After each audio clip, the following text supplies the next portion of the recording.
Hey guys, so after being a full-time creator for 26 months and making $0 in the first 6 months, I finally made it to my first 10K month.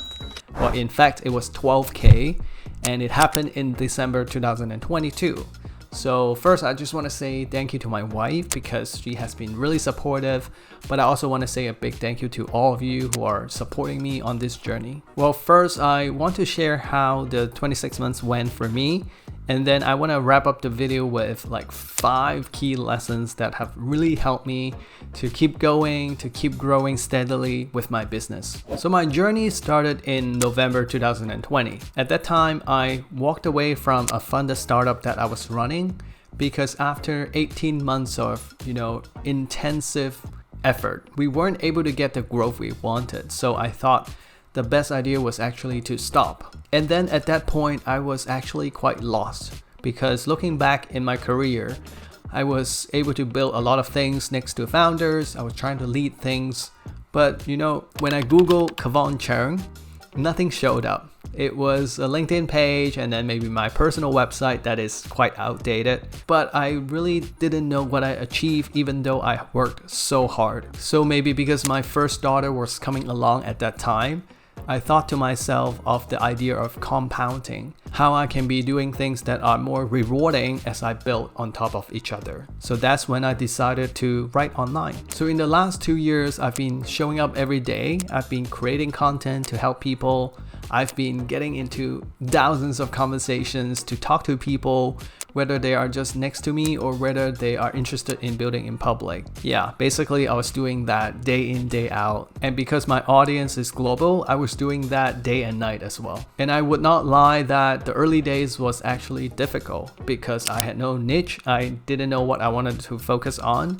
I had no followers, I had no friends in the space, but thankfully, partly luck, partly hard work, I was able to grow steadily because I was just focusing on helping the people around me, and I grew bits by bits until I hit this very important milestone in my journey. So now let's get into the top 5 lessons that I've learned so far. The first lesson I want to share with you is that the idea is actually just 50%. So looking back, I definitely felt that I was lucky, because the reason why I focus on building in public was because I saw a lot of people starting to do it on Twitter, but a quick Google search showed me only 4 short blog posts talking about it.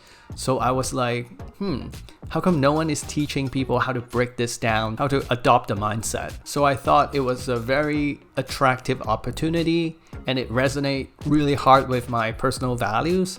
So I decided to focus on it. But I think I spotted the idea because I failed so many times in the past. The reason why I say it's only 50% is because I don't think the traction came from the idea itself. I think the other 50% is that I spend so much time blending into the community and trying to help people out with whatever I was learning with no agenda. And then partly it was also me leaning into the creator educator side and trying to level up myself as a teacher, not so much an entertainer because I'm not that funny, but as a teacher that can help people move forward. And I also took so much time to talk to people one-on-one and build those mini relationships regardless of who they are. Not just big accounts, but also the people around me, but also the people behind me. And this is why I think the idea is only 50%. The other 50% is doing the right things, overcoming that internal fear, imposter syndrome, and most importantly,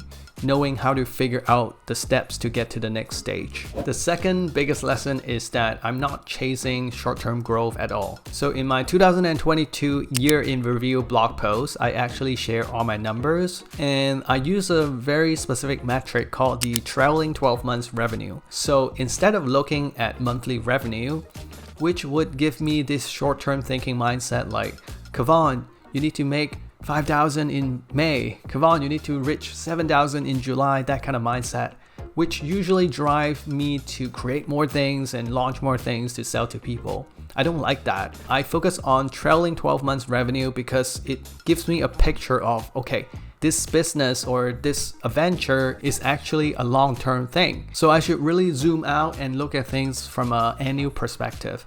So it's okay if my numbers drop in March, but if I do a long-term planning, maybe the numbers would catch up. I just need to take the average. Of course, I know that launching new things and doing many things work for other people, and I've seen examples online. But for me, with a super young family, and I'm not very good at handling many things at once, it's just not the approach that I really want to do. So I've decided that my strategy is to stay relentlessly focused on one thing. And because I discovered my love to teaching people, running courses, I want my course, Built in Public Mastery, to be that course that people want to go to because they believe in this building in public approach. They believe in this, surround yourself with the right people, with the right community, and you'll build the right things, that kind of mindset. And a lot of people actually ask me, hey Kavan, how long did it take you to build in Public Mastery? And of course, at this point, if you ask me, I would say 1.5 years, because that's when I first started. But if you ask me like 3 years down the road, I would probably tell you 4.5 years, because the thing about this course is that it doesn't stop being developed. The course itself is kind of like a startup that I evolve it over time. So I run 3 to 4 cohorts every year, and the course is changing a little bit here and there every single cohort. And going back to the point of not having a short-term mindset is that out of the cohorts, I have 22 students, and then suddenly I had 6 students because I want to rewrote all the curriculum.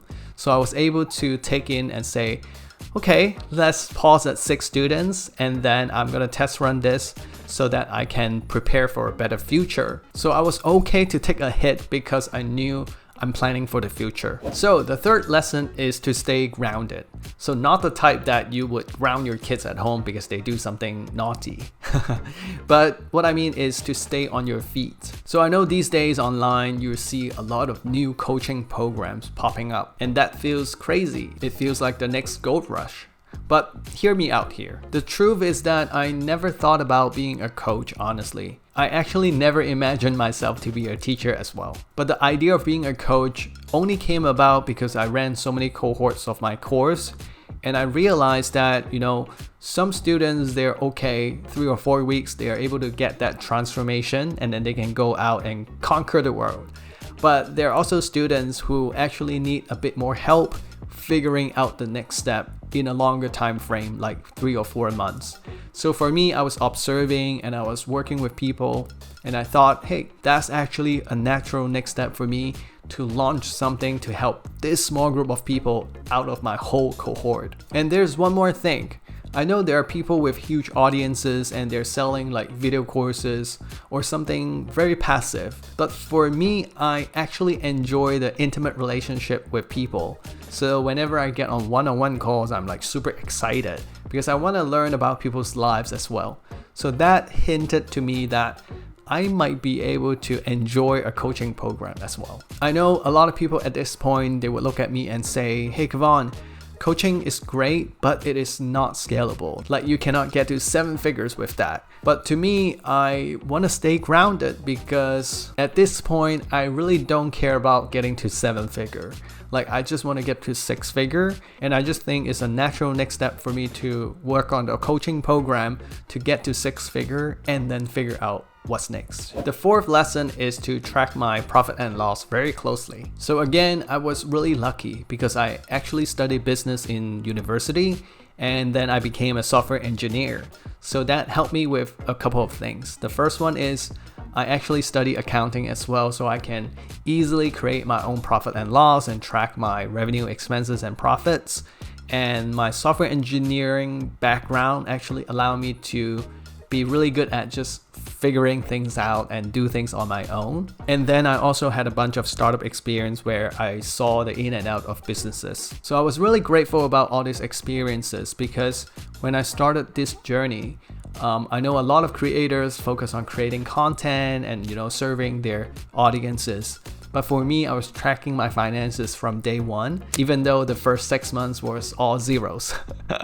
And the good thing about tracking it so closely is that it gives me a picture of where I'm making money. For example, because I have a young family, so I couldn't do so much as the people who are growing huge audiences. So when I look at my finances, I see that actually not so many people buy my $30 or under product. So it prompted me to focus on my premium product, because that means I need less people to make a living. And also by looking at my finances closely, I was very aware of my expenses. So I'm definitely not the guy who is spending on courses or tools and then hope that they will pay off one day.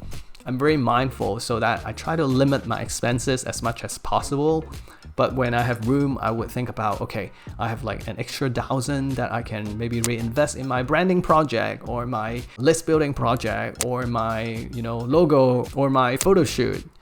So that's how I think about it. So all in all, I think it just helps me make better decisions about the business. And here comes my final lesson. Business is all about the people. So my belief is that if you get everything wrong, but you win people's heart, you can still do quite well. So when I look at me hitting the milestone of the 12,000 month, it was hugely because I was launching a new cohort of building public mastery. But the thing is, the course is not just about me. A big part is actually the alumni helping me to spread the word to more people. So I mean, I have to do the job to get testimonials from the alumni so that I can put them on the website. So that's on my side.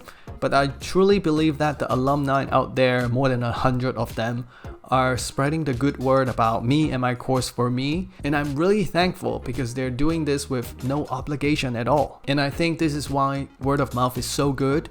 It's so good not because it is free, but it's so good because people influence other people. So if you're early in your journey and you're making a few sales, even if it's only $10, I think you should take care of these people, build relationship with them because they are really your VIPs. Whew. So that's my top 5 lessons, and I hope you enjoyed that.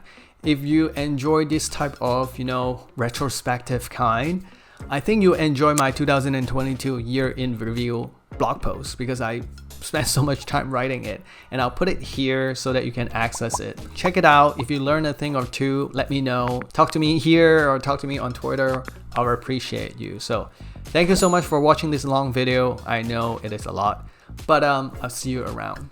All right, bye-bye.